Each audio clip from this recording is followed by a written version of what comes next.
Meus queridos, eu estava essa semana fazendo uma reflexão, logo após os 15 dias de férias que eu tive o prazer de ficar uma semana na praia e outra semana em casa.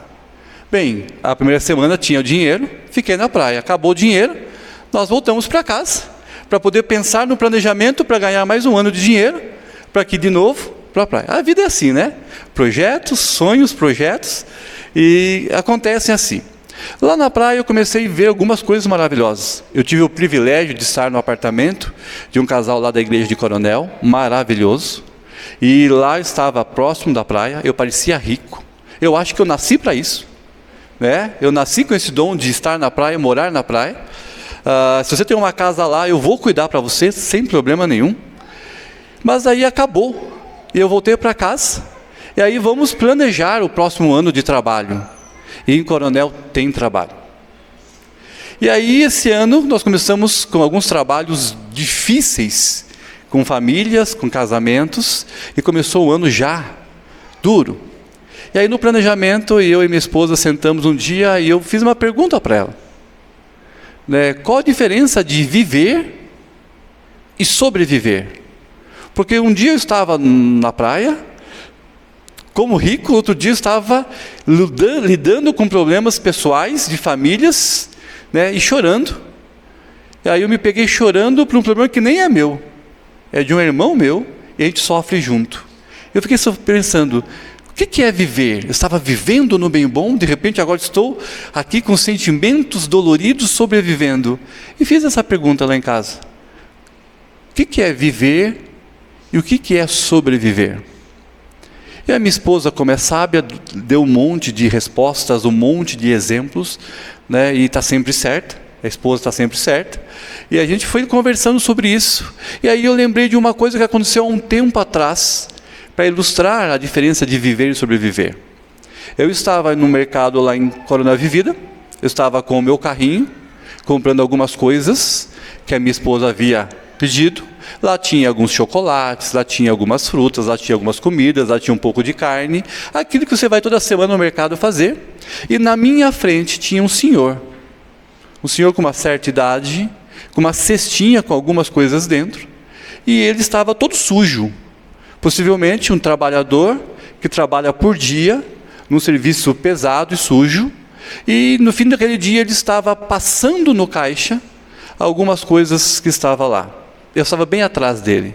Eu vi que ele tinha um massinho de dinheiro, não muito, na sua mão. E ele ficava com a cestinha, colocava uma coisa, a moça do caixa passava, ele olhava para ver quanto que deu. E quando chegou no final, ele ficou, olhou para a mão, eu entendi que o dinheiro não dava mais. Ou ele passava um pouco de salsicha que ele tinha, ou as bananas. E ele resolveu passar as salsichas e deixar para lá, de fora, as bananas, porque o dinheiro não dava para passar tudo. É claro que a gente acabou passando, e dando para eles essas bananas. Mas eu fiquei pensando, aí eu olhava para o meu carrinho.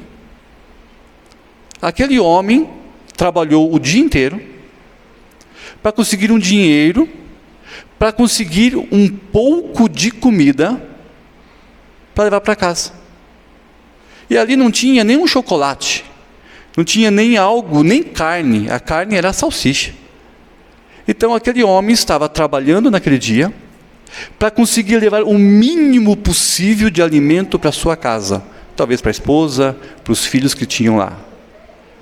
E nessa dificuldade, eu fiquei pensando, talvez se paga aluguel, ou se tem uma casa simples, se tem um trabalho, se tem alguns gastos, se tem farmácia, é uma pessoa que possivelmente ele vai sofrer para conseguir colocar um pouquinho de comida em casa, ele vai sofrer para conseguir comprar uma roupa ou outra de vez em quando para os seus filhos, ele vai ter dificuldade de trazer um chocolate, um lanche, uma pizza, um sorvete, porque o que ele trabalha, ele consegue o mínimo, não fui eu, está caindo tudo, é o mínimo de sobrevivência. Ou seja, o que ele consegue atender às necessidades básicas de sua vida. E talvez com aquele trabalho ele não consegue planejar as férias que eu tive, a viagem que eu tenho, os estudos que eu posso fazer, talvez ele não contemple futuro, não almeje grandes expectativas, ele sobrevive. Em compensação, e graças a Deus, eu tenho que aprender a louvar a Deus por isso. Eu estava com o meu carrinho, com chocolate, com uma carne, ou seja, além das necessidades básicas, eu tinha algum luxo, algum privilégio.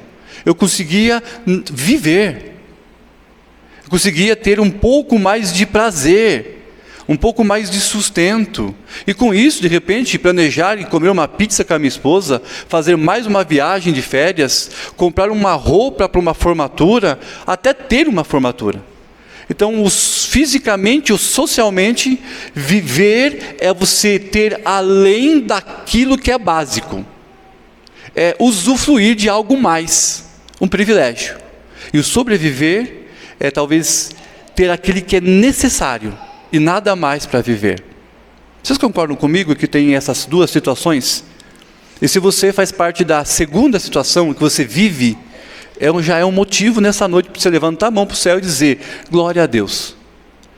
Porque além do sobreviver, Deus me dá algo a mais, que eu possa viver com a minha família, sonhar e contemplar, apesar das dificuldades, algo ainda a mais. Mas eu fiquei também com a minha esposa pensando, se na sociedade assim, se na economia assim, se às vezes na saúde assim, e na questão espiritual, na nossa questão de viver com Deus, será que nós vivemos com Deus, ou será que nós sobrevivemos com Deus? Será que tem diferença? De você viver com Deus. Então, se viver como nós definimos, é você, além do básico, ter algo a mais, e sobreviver é você só ter o básico e nada mais, então quer dizer que a expressão vida abundante, que o próprio Senhor Jesus diz, é viver com Deus, é ter uma vida abundante, é usufruir o que Jesus diz assim, aquele que beber dessa água que eu tenho para dar, do seu interior vai acontecer o quê? Um rio de água viva que vai transbordar. Quem comer desse pão que eu der, jamais terá fome, porque eu sou o pão da vida. Então, meus irmãos, há uma diferença entre viver com Deus, uma vida abundante, e sobreviver com Deus. Nos dois casos, nós podemos dizer que a pessoa é salva. Então a salvação vem de Cristo, não é?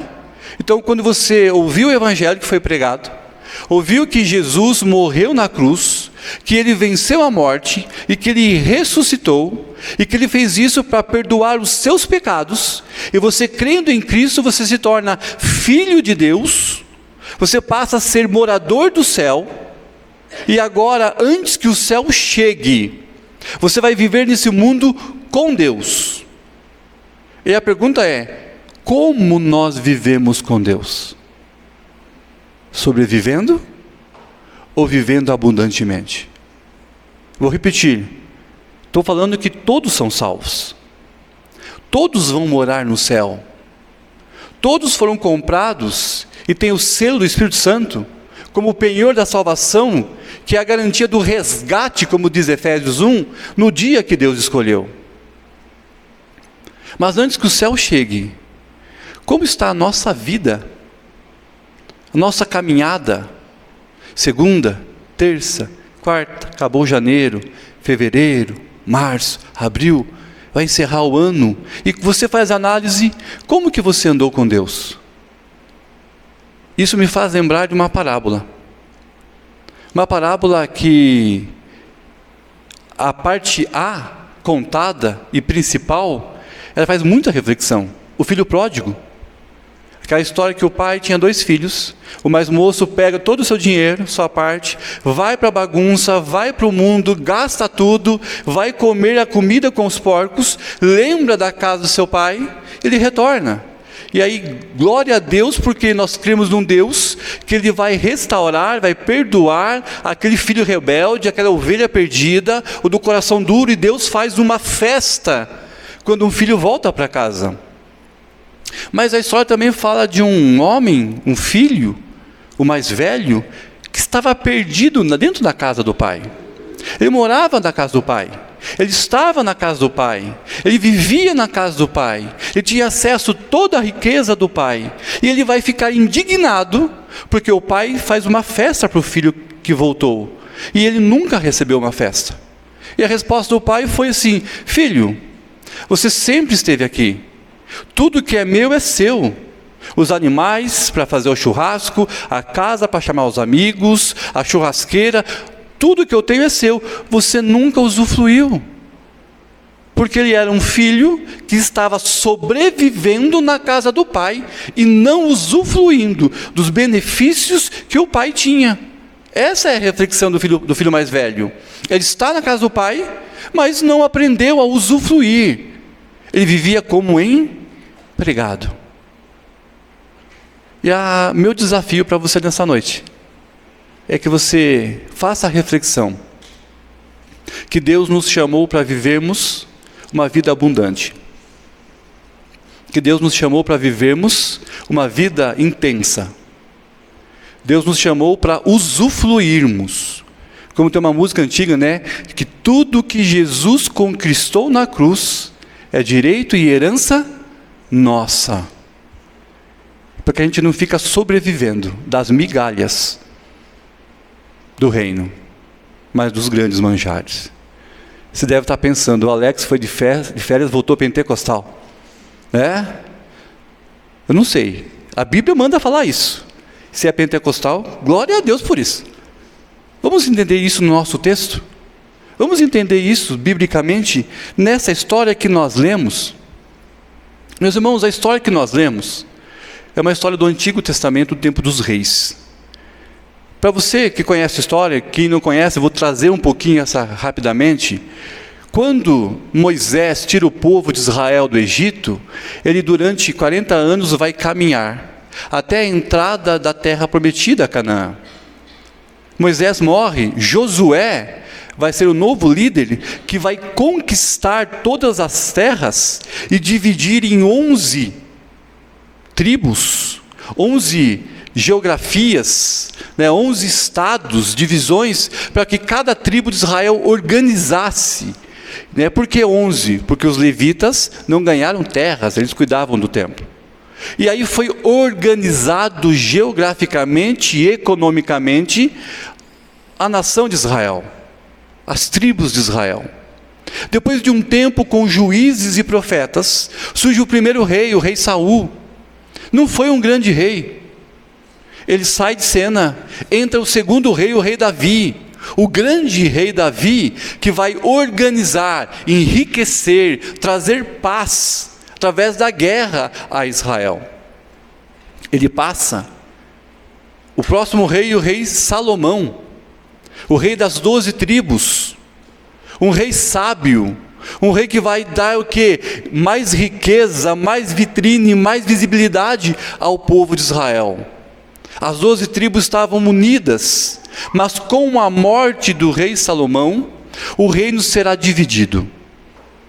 2 tribos, Judá e Benjamim, vão ficar com a sua sede, a sua capital em Jerusalém. 10 tribos saem na divisão e vão montar sua capital em Samaria. E passam a ser inimigos essas duas, o reino sul e o reino norte. Aí você vai entender por que a mulher samaritana, naquele episódio, vai dizer que judeus e samaritanos se odiavam. Começa essa briga aí. Então o reino norte é o reino de Samaria, com 10 tribos. O que acontece depois de muito tempo? Um rei da Síria, ele vai fazer a expansão geográfica, ou seja, os reis começam a atacar outros reinos para conquistar os espaços geográficos, trazerem escravos, despojos, as mulheres escravas e ouro, prata, animais, para enriquecer mais o reino. Algumas tentativas da Síria vai atacar Samaria. E muitas guerras vão acontecer. Mas até que um certo dia, para chegar na nossa história, o rei da Síria, o rei de Ciro, ele vai fazer um cerco em Samaria. O que é um cerco? É como se fosse aqui Shoppingzinho. Uma cidade, um exército gigantesco vem guerrear contra Chopinzinho. Eles vão colocar exércitos e acampamentos ao redor de toda a cidade. Ou seja, ninguém entra e ninguém sai. Eles conseguem também cortar a entrada de água, para que falte água na cidade. E também vai conseguir fazer com que nenhum alimento entre. Quer dizer que depois de um tempo, a fome e a sede é tão grande, que aquele que não se mata, ou entra em desespero, ou não morre, acaba correndo para fora e ser morto. Porque muitas batalhas eram ganhas por causa da fome e por causa da sede. Os sírios vão fazer um cerco em Samaria. E ali durante muito tempo, Samaria começa a sofrer. O reino de Israel, as 10 tribos, começam a ter sede, começam a ter fome, as coisas começam a ficar difíceis dentro de Samaria, ao ponto do povo entrar em desespero. Diz a narrativa histórica, que um dia o rei de Israel saiu nas muralhas para dar uma volta, para ver como que estava o sítio, o cerco. E uma mulher começou a gritar debaixo dos muros, dizendo: olha, rei de Israel, me ajuda. E o rei de Israel disse assim: eu não tenho trigo, eu não tenho como te ajudar, eu também estou com fome. E a mulher gritou: não é isso. A minha vizinha, ela fez um acordo comigo. Ela disse assim: hoje as nossas famílias estão morrendo de fome, então vamos matar o seu filho e comê-lo, porque amanhã, quando acabar essa carne, nós mataremos o filho da outra e vamos comer. A primeira fez isso. Quando chegou na outra, ela fugiu e escondeu.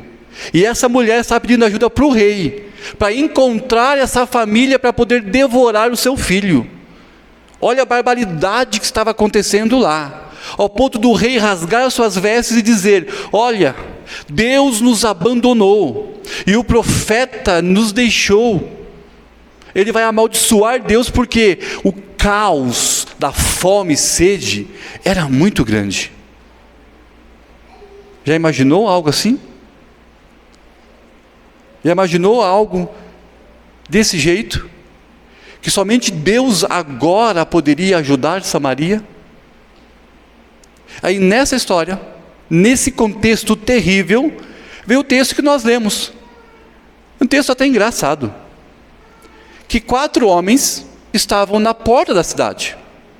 Ou seja, Samaria estava sem comida, comendo as crianças, sem água. Eles estavam ali na porta, também sem mais nada, e atrás dele tinha o exército sírio. Não tem para onde correr. Não tem para onde correr. E o detalhe, eles estavam à porta da cidade, porque eram 4 leprosos. Ou seja, eram 4 homens que, por causa da lepra, e você sabe muito bem que a lepra é uma doença contagiosa, que ia apodrecendo as pessoas vivas, e essas pessoas eram expulsas da sociedade, por isso moravam fora, às portas da cidade, e elas não tinham mais convívio social, elas não tinham mais convívio com a família, elas não poderiam no templo adorar a Deus, elas não podiam ter relação mais com a esposa, com os filhos, elas não podiam mais trabalhar, vivia à margem da sociedade, jogada na periferia para morrer. Se alguém naquele contexto tinha todos os motivos para dizer: Senhor, me mata, eram esses 4 homens, porque tudo estava ruim. Eram leprosos, marginalizados, estavam morrendo, estavam com fome, a cidade não poderia ajudar, e fugir para outra cidade nem pensar. Agora vem a primeira reflexão sobre viver abundantemente. O verso 3 e 4, olha comigo novamente. 4 homens leprosos estavam na entrada. Aí eles começam, o 3 e 4 dizer assim: olha, vamos conversar nós 4? Se nós ficarmos aqui parados, o que acontece com a gente? A gente morre. Se a gente tentar entrar na cidade de Samaria, o que acontece com a gente? A gente morre. Se a gente tentar fugir, o que acontece com a gente? A gente morre. Aí os 4 chegam à conclusão: mas nós não queremos morrer, nós queremos viver. Então qual é o plano? Só tem uma solução: vamos chegar para o exército inimigo, Círios, e nos oferecer de escravos. Quem sabe ele nos deixa viver. Meus irmãos, ironicamente, nós vemos aqui, enquanto mulheres e homens brigavam para devorar crianças, o rei amaldiçoava Deus e os profetas. Aqui tinha 4 homens discutindo entre eles, definindo uma coisa: nós queremos viver. Nós queremos, nós precisamos, nós vamos criar estratégia porque nós queremos viver e não ficar aqui parado, e não morrer. Então, meus irmãos, daquela historinha de viver e sobreviver, nós temos que pensar o que nós queremos esse ano para a nossa vida com Deus. Ficar parado e sobreviver, praticamente morrer? Ou viver abundantemente com Deus? Nós queremos viver uma vida com Deus, usufruir as coisas de Deus, ou queremos ficar como estamos, acomodados, achando que o que nós temos e o que nós fazemos está bom demais? Você está feliz com a sua vida? Com a sua santificação? Com a sua adoração? Com o seu ministério? Com o homem sacerdote da casa? A mulher sendo sábia? Os filhos honrando o pai e mãe? Você está feliz com a sua vida na caminhada com Deus? Você está feliz com o seu projeto de quer comais, quer bebais ou fazer qualquer outra coisa, fazer para a glória de Deus? Eu lá em casa, eu tomei uma decisão. Eu não estou feliz com a minha vida com Deus. Eu preciso de mais. Eu preciso de mais. E lá em casa, eu e minha esposa resolvemos esse ano não ficar parado. E olha que corremos. Nós resolvemos dar um passo maior com a nossa intimidade e a nossa relação com Deus. Nós resolvemos viver abundantemente com o Senhor. E não sobreviver, e não ficar parado ali. A pergunta é: você quer experimentar as grandes coisas que Deus tem para você? É uma escolha. A salvação, sendo bem presbiteriano, né? Você foi escolhido antes da fundação do mundo.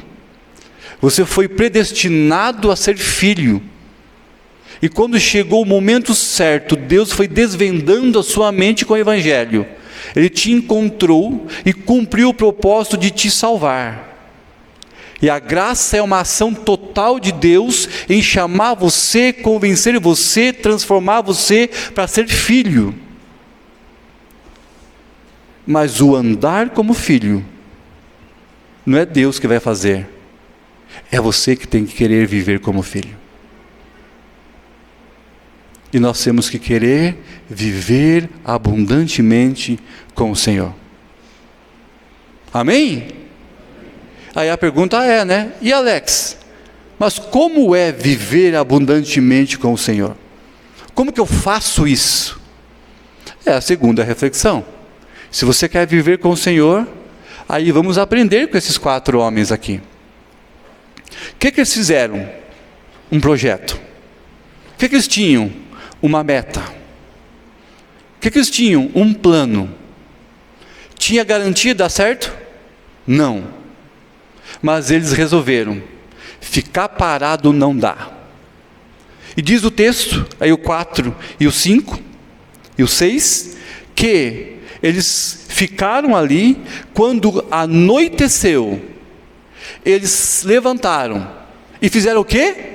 Saíram caminhando em direção ao acampamento dos Círios. Meus irmãos, movimentar-se, fazer alguma coisa. Isso nos faz a reflexão da ideia do que é esperança e esperar. Há uma grande diferença. Esperar e esperança. O meu filho, essa semana que passou, vindo da praia, que ele estava junto, me deu uma grande lição. Eu tive que abaixar a cabeça, aceitar a repreensão e a orientação do meu filho. Porque eu sempre brinquei que daqui 10 anos, já passaram 1, eu quero estar, se eu jubilar, porque eu já falei que eu vou ser ordenado e jubilado tudo junto. Quando eu aposentar, eu queria morar na praia. Ter um apartamento na praia, uma casa na praia, viver na praia. Aí o meu filho falou assim para mim: ok, pai, você fala isso, mas o que você está fazendo para conquistar essa casa na praia? Você está esperando? Ou você está trabalhando para isso? E aí ele pegou lá uns conhecimentos de economia, de investimento e disse: pai, então guarda dinheiro, faz uma poupança, faz um investimento, trabalha para isso, planeja para que daqui 10 anos você tenha condições financeiras para ter o que você precisa para morar na praia. Porque se o senhor ficar esperando, daqui 10 anos o senhor está dizendo a mesma proposta e não vai morar na praia. Aí ele brincou, aí na brincadeira, vai para o asilo, né? Sabe o que o meu filho estava me dizendo, meus irmãos? Que ficar aqui contemplando, esperando sentado, é um fracasso.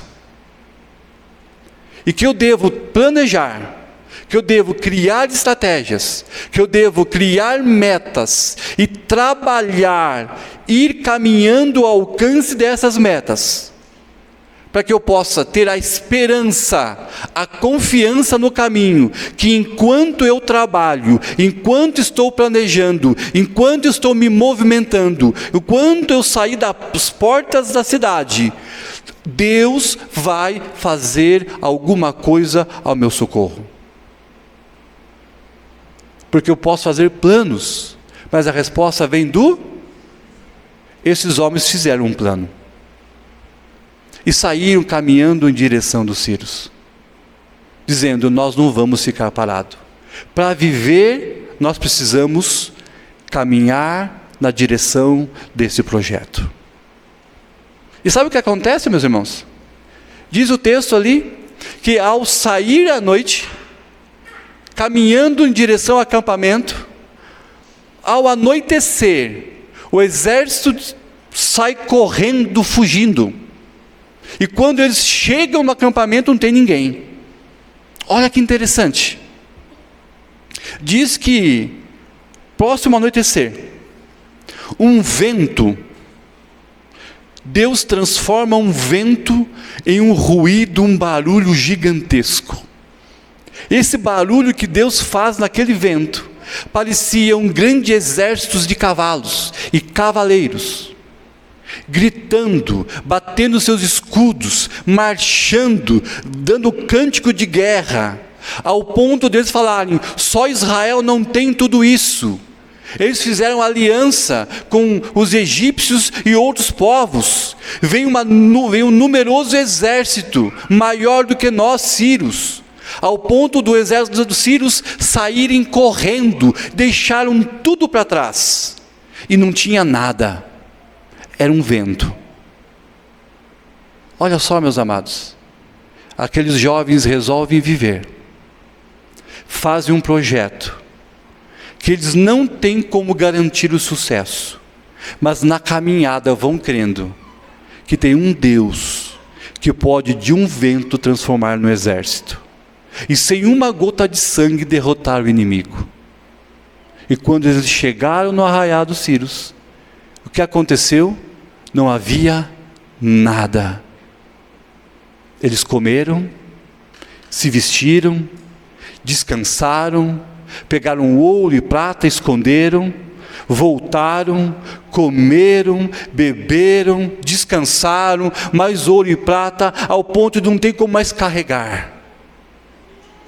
Então, em algum momento atrás, eles estavam correndo risco de vida ou de morte. E agora estavam deleitando nas finas iguarias, no banquete, porque Deus fez. Quer dizer então, meus amados, que esse negócio de você ficar dormindo até meio-dia, esse negócio de ficar sentado esperando, esse negócio de você não ter projetos, não ter metas, você achar que Deus vai te dar, derramar as portas do céu, abrir com as bênçãos do céu e cair lá na sua casa sem você fazer nada, isso não é bíblico. Isso é um sonho. A Bíblia diz que Deus trabalha, até mesmo quando você dorme. Mas o dormir aqui não significa que você está sentado. Eu conheci um jovem que dizia assim: quero fazer medicina.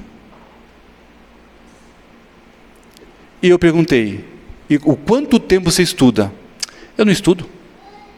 Deus vai me dar a iluminação para passar no concurso.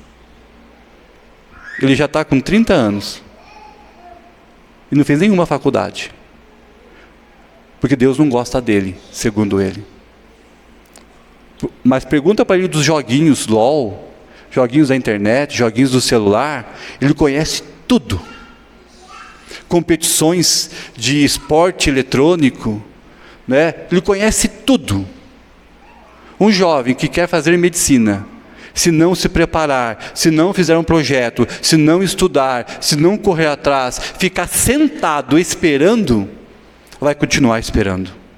Porque a esperança é você se prepara e crê que Deus vai abrir as portas.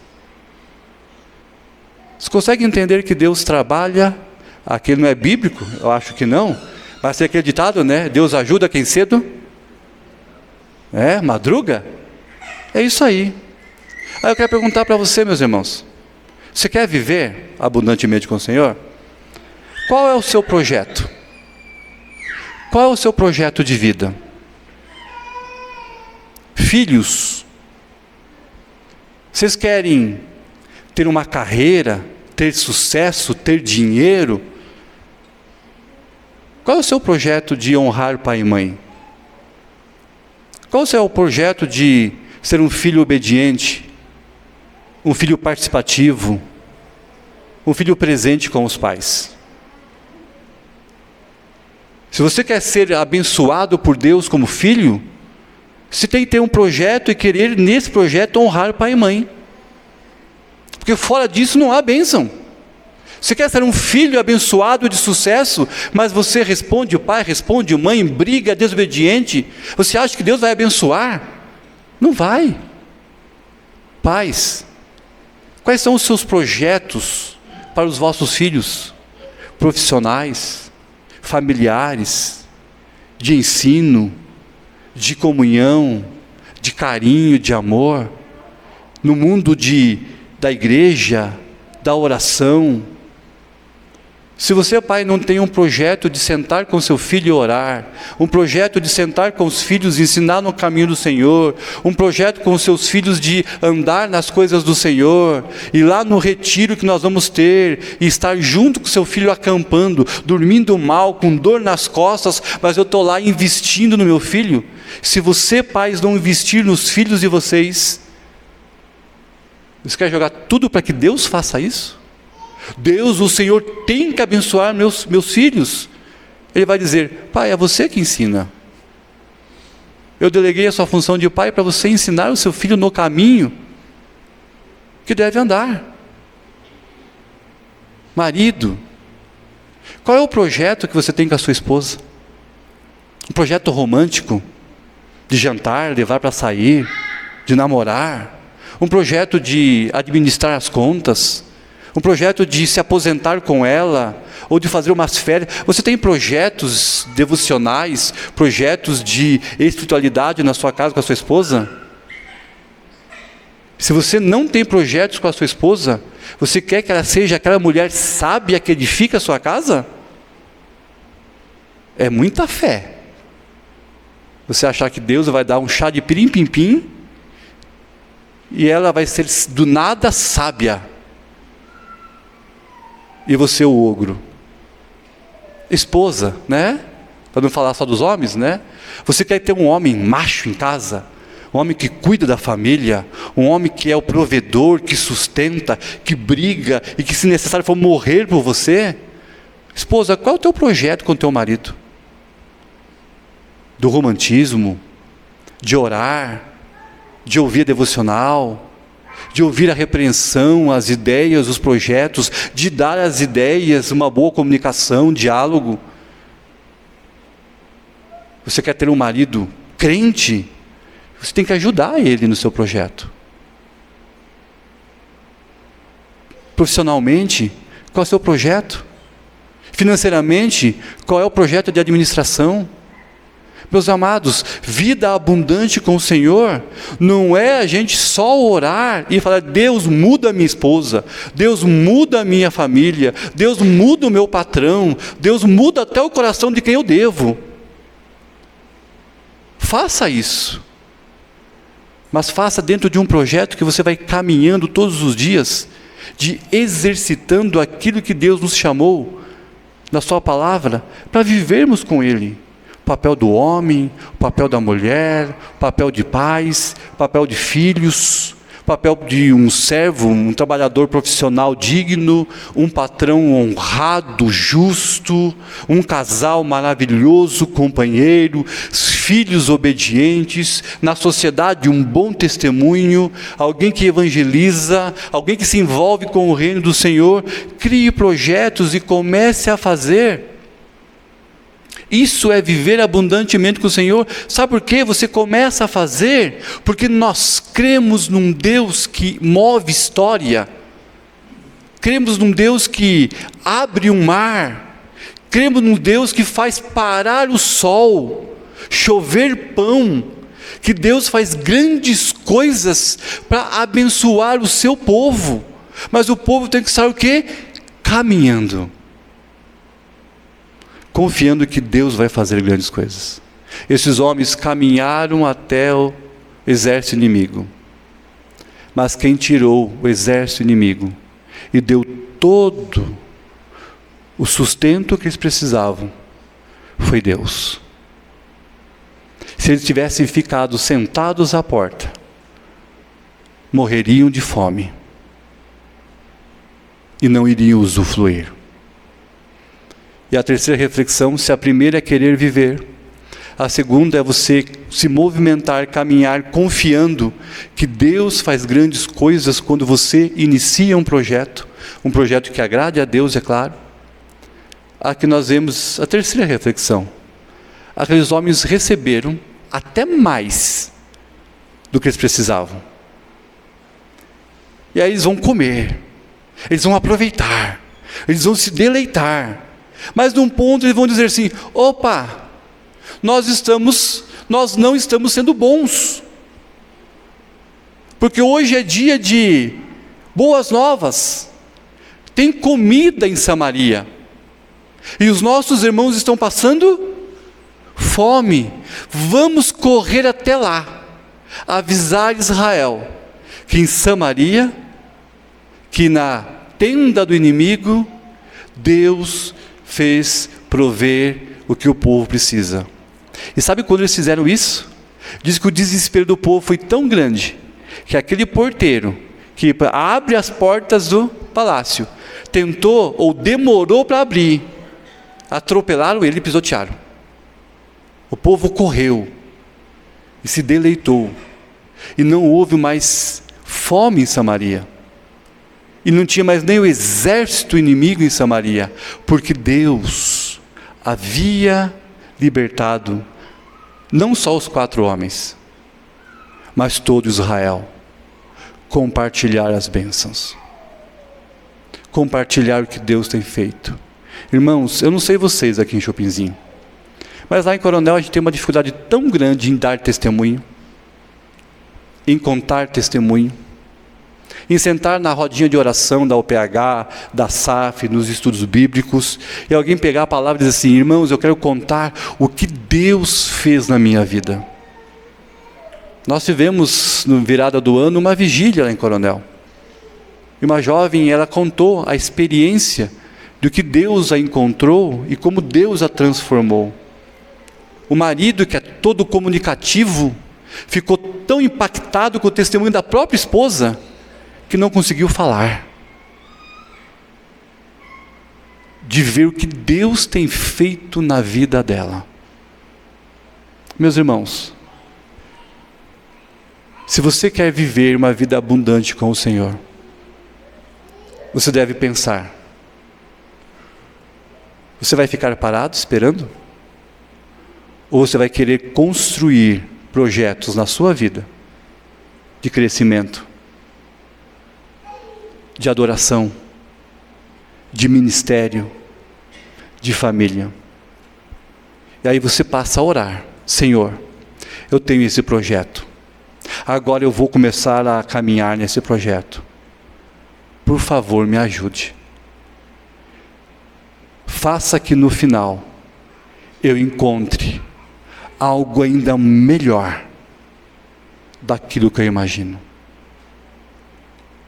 Como esses homens receberam. E aí você passa a usufruir das grandes bênçãos do Senhor. E quando você começa a usufruir disso, sabe o que você deve fazer? Contar para todo mundo. Testemunhar para todo mundo, dizendo: a vida abundante no Senhor. Vamos caminhar junto. Vamos viver junto. Porque às vezes eu olho para crentes que andam de cabeça baixa. No ano 2000 eu li um livro, para a gente encerrar, chamado Paulo Romero, o autor, chamado Esgotamento Espiritual. O desenho da capa era um palito de fósforo queimado, que encurvava a cabeça. E essa semana eu estive aqui sentando e conversando com o pastor Marcos. Eu vi que no sofá dele tinha um livro. Se eu não me engano, o nome tinha a ver assim com Andando com as baterias arriadas, vazias. É isso aí, mais ou menos, né? E eu falei, deve ter a mesma intenção, de nos fazer a reflexão de como estamos vivendo com Deus. Nos arrastando ou usufruindo das grandes coisas. O meu objetivo esse ano é poder testemunhar aqui e por onde eu passar das grandes coisas que Deus tem feito e vai fazer na minha vida.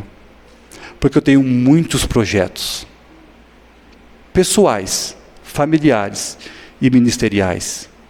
E eu creio que quando nós começarmos a caminhar para isso, Deus vai à frente, fazendo grandes coisas para o seu povo.